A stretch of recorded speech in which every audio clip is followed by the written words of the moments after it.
Hey guys, it's CJ. I'm in Shreveport, Louisiana, and yeah, so I'm getting ready. I'm gonna meet some friends for dinner. Actually, my sister is picking me up, and then we're gonna go have dinner with a couple of people, and then we're gonna go uh, caravan after that from South Shreveport all the way back downtown, uh, and we're gonna watch. Foreigner in concert at the Municipal Auditorium. And what's going on with that is that it's like it's a Sunday, so yeah, trying to find an appropriate. That's why we're not having dinner downtown. Uh, Otherwise, we'd be downtown, and then it would just be like easier to get over to the thing. But anyway, what's gonna go down is but we're supposed to meet at 5 o'clock. Let me tell you something about getting people together to meet at a certain time. For some reason, doesn't matter. Does not matter. People just don't show up on time for casual events. I think it's because they're so used to being regimented in their work lives. But for me, I used to be a stage manager in the theater. So much, I used to actually live in the back of a theater so that I could really devote my life to theater. And I did that for a few years. It really, you know, and then, you know, various institutionalization states of being, that schedule adherence has been important. And of course, now that I'm retired and I don't do that, it's like it's it's still good to be able to try to be on time for things, but that's not what happens with the even women who maybe they have like uh, some and I love it. I love the women in my life. I really do. I'm grateful for them. I don't know a single one of them that are on time. There's like one of my good friends. Uh, uh, she's aware enough of my idiosyncrasy about schedules and stuff like that that yeah she'll if it's she'll be there on time. But yeah, to be just in general, just casual things. If you're a stage manager of the world, the one the one who uh, makes the calls and gathers people together and tries to line up everybody's schedules, just know nobody's going to show up at the designated time. It's going to be uh, from opening. It's going to be a giant mass of chaos for at least the first half hour to 45 minutes. Nobody's going to show up at say at 5 o'clock. So you say, oh, give them around 5 o'clock. Gives a little bit of 5 o'clock. People interpret that around that little bit of flexibility. They interpret that as, oh, well, I could show up 45 minutes later. you know, because it's crazy. It's crazy. Um, and it gets me a little like it's not that big of a deal, but we go to from there. We're gonna go to a concert, and this concert is not going to wait for us to conveniently get seated in our seats. And it really sends me up the wall to think, oh my God, I might actually be late for the opening number of a concert, which sometimes, the songs that you want to hear when a band's playing a 2 hour show, uh, sometimes they're staggered throughout. Sometimes they just want to come out full throttle and open with one of their greatest or newest hits that are the theme of it. Like I'm gonna go in November. I'm gonna go see Greta Van Fleet, and I already know that they're opening the show with with their uh, what's the name of that song? Um, Heat Rising, and that was their latest uh, big video and their latest release and everything like that. Unless they've released something within the last couple of weeks, but yeah, Heat Rising. Uh, they done some other videos, but that's the one that's like really really the single off of this latest album. And so, but that opens the show. So I do not want to be late for that show. And near as I could tell, Foreigner's known for being on time. Sometimes people give Madonna a little bit of a, Madonna tours. I haven't been to a Madonna concert ever. I'd like to, but I don't have globe-trotting money, and she's not coming to Louisiana. So anyway, um, we should not come to Shreveport, that's for sure. Um, yeah, so sometimes they'll give her like smack for being like you know 30 minutes late or something like that. But uh, that's probably because she's a woman. So I'm sorry, ladies. I just oh my god.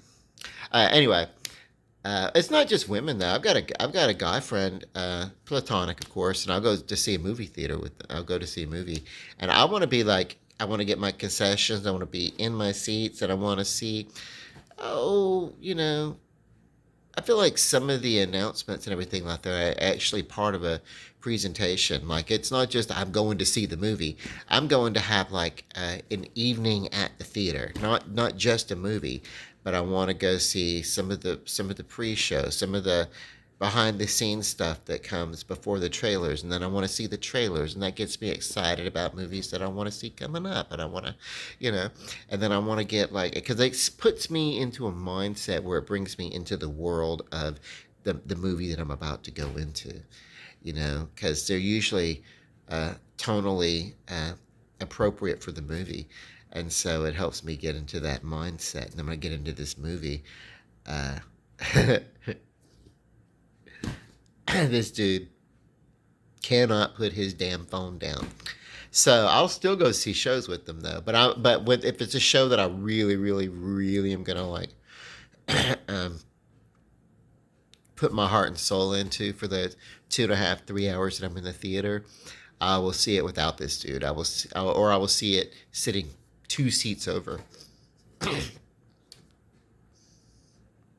and that way he can watch the movie while he's talking to his current chick that he's trying to mac on the phone or whatever. I guess if you're like a doctor and you're saving lives and you need to be on call, or if you're a parent and you got like kids at home or something like that, and a capable babysitter, but unless something's really going on, your babysitter does not need to call you just to say, "Oh, hey, by the way, everything's okay." They don't need to send you that text or something like that, to disturb the whole theater. And if it does come in, they should know that you're in a theater. Don't text you or message you while you're in a theater. And if you have people in your life that text you, but you're seeing a movie or a show, so you don't text back right away, especially if you're a busy person, you have a few people like that, they need to understand sometimes you can leave a damn message. A text is a message. And it can be, hey, you can answer right back right away, or you can just you can respond at an appropriate time when you actually have a free moment, when you're not going to disrupt an entire theater. Or your friends that have come in and they've dropped like including concessions and everything like that, you know, close to $40 sometimes if you're going to see a really really good movie and get some good snacks and stuff like that. And then maybe so this is like that's a lot of money to pay for that entertainment value for someone to drag you out of it because they're trying to get laid uh, somewhere down the future with some other kind of and it's so funny because sometimes they'll be like, "Oh no, that's not it. Oh, it's not that." Okay, but it's not. It's not. No, it's not. It's always someone that's a potential uh, friend or romantic interest or whatever that's making these uh, disruptions inside the theater. So I love the dude. I love hanging out with him and everything like this. Great guy. He could be really, really, really, really fun, but he's not a good. show partner to go see a show with or something like that. So I have to like, cause like I'll go see it's like something that I'm not like. I went to see this movie Ambulance, which was a good movie, good action flick, blah blah blah. But it wasn't anything that I was like emotionally invested in.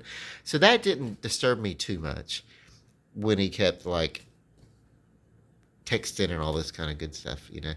But I'm not gonna go see, say, Doctor Strange, because I've been invested in those Marvel cinematic characters for a very long time. So I'm not gonna go do that. So now, one of the things that I do to calm me down on my time management is and to realize that we have to be flexible with other people's time. Uh, because for one thing, the psychology of people when they have to go to work and they have to be there at a certain time. So to set up an event and plan an event, the event is at this time, at this location, but it's a social event. That social event part means that everybody else is going to be like, fuck your time. We'll get there whenever we get there. Uh, that's not the bluntness of the words that they use, but that is the bluntness of the arrival time, which is, oh, let's come in and get settled, and it's 30 minutes after we said we were going to be here. That's yeah. That's my cross to bear as someone who is an old theater person. Because can you imagine being part of a theater and you have a scene go on, but you need the backdrop to be changed, and you need the backdrop to be changed on cue to set up the next scene. And in order for it to be effective, you need your lighting guy to know which gels to have shining down at which time, and which whatever else. If there's some sound engineers, you need your sound guy.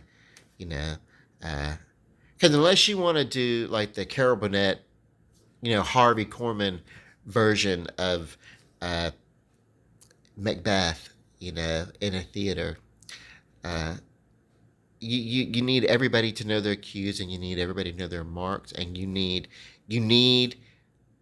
a stage manager with the thing talking to people in the little bud that's in their ear to tell them 1, 2, go. You need that, because otherwise people are just freaking, they do not know. I don't know, but I'll tell you when they do know when to show up. They will show up when it's time to get paid. They don't show up late to get paid. They usually show up early to get paid. Yeah, but anyway, this is kind of cool. Um, I'm in the middle of a video, so I can't really flip it around. I've been doing some painting again. Pretty soon, I'll have some. I've got this one painting on the wall of this character. Uh, oh, and I'm wearing lighter glasses. You can see sometimes my eyes are like not in the. They don't function uh, in a synchronized manner. My eyes are like individual people. They, dependent upon. So sometimes I get a little self conscious about that. Like, oh, you don't look anything like. Dependent upon where I focus. I think it's because what, I've gotten so used to focusing on a handheld phone, just maybe a foot away from my face, uh, and maybe it's had a long term effect on how my eyes focus. But I've always had like a kind of a lazy eye or a crossed eye or something like that. So a lot of people have. So I feel a little self conscious about that. But I'm going to work on that in the future, getting more comfortable with that. So one of the things that I want to do with my YouTube is I want to talk about my love of Shreveport. We do get shows here. Foreigners coming. I'm going to go see Buckcherry next month. Uh, I'm going to have Dave Matthews next month in Dallas. Um, which is not that far. It's just a few hours. But we really get people here is what we want to do. Uh, because I love concerts and everything, but they're expensive. Concerts are expensive, and that kind of money, You damn right. I do it to relax. I don't do it so I can get uptight. So, uh, yeah. Uh, it's probably next time I do a concert, it'll be like, instead of having dinner out at a restaurant, it will probably be like grab a snack, and then if there's dinner to be had afterwards, it'll be at a Waffle House, after the show or something like that, or it'll be, just something quick and convenient. And if there's nothing open downtown, I didn't want us to go to the casino or anything like that because it's like, eh. But next time, if it's a show downtown and everything's closed except for the diner at one of the casinos, we're gonna go to the diner at one of the casinos. Uh, Time management, really, really, um, that's a stressor for me. And I do recreational things to de-stress, not to create stress. So uh, I'll be a little bit more responsible with my roles in the future, and maybe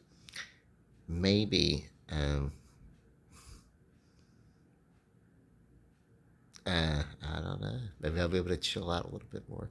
But you guys know what I'm talking about. Those of you who are the stage managers of the world, those of you who are the party planners, the gatherers of the friends of this and that. And it's a blast. It is fun to get together with people. I love people.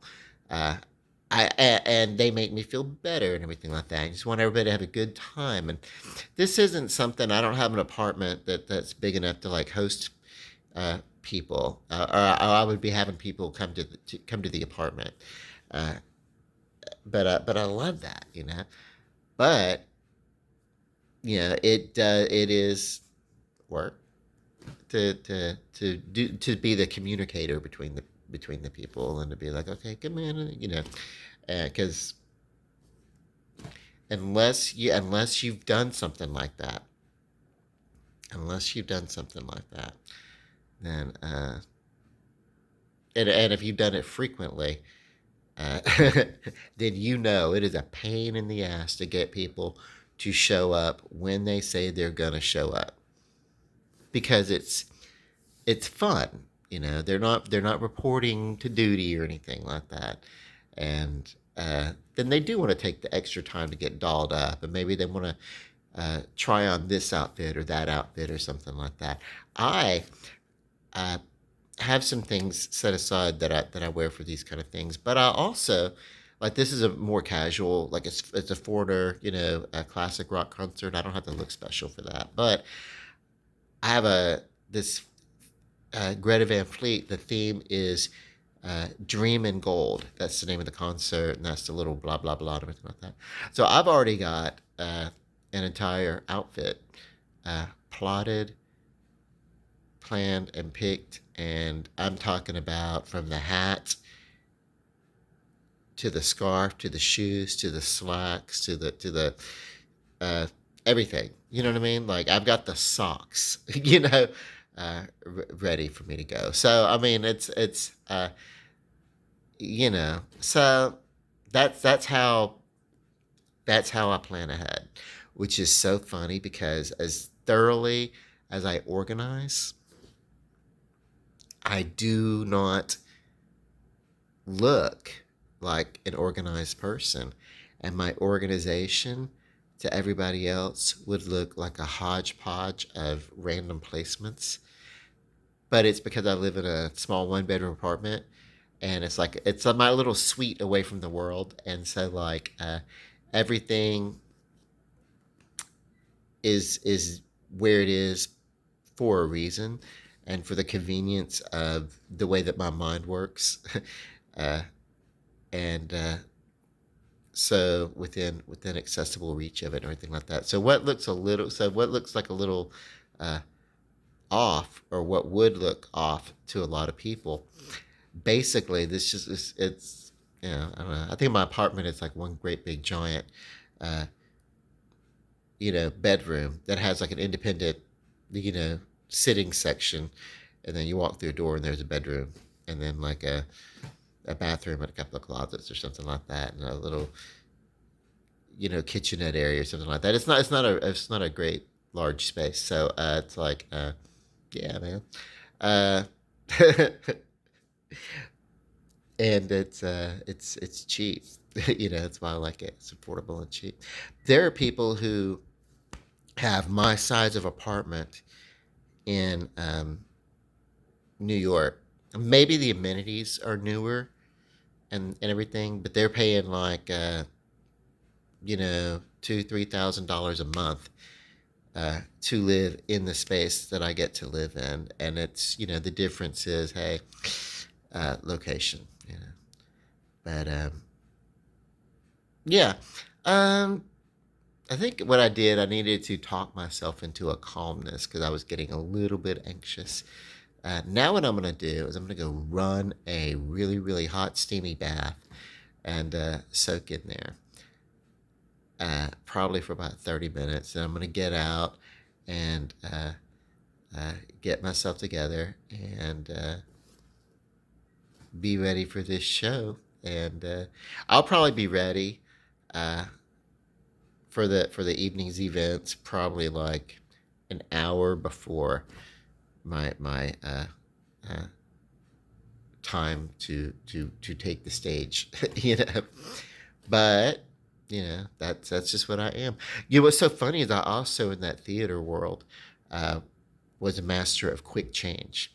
So like because this this would sometimes you would play like one, two, maybe three characters if there's a lot of characters in the production, and so you have to change your wardrobe and you have to change your mindset. You have to first of all remember something like that for entertainment. So that's what I need to remind myself. Uh, but even plays and everything like that, even the social conscious messages and everything like that. But it's entertainment and fun and entertainment too, and it should be even when you're addressing. Oh, say maybe you're doing a anti-war piece, like the play Hair, which is almost it was kind of a war protest. It leaned heavily towards war protest, but it had a lot to do with there was a little bit of responsibility and dialogue about the belief of um,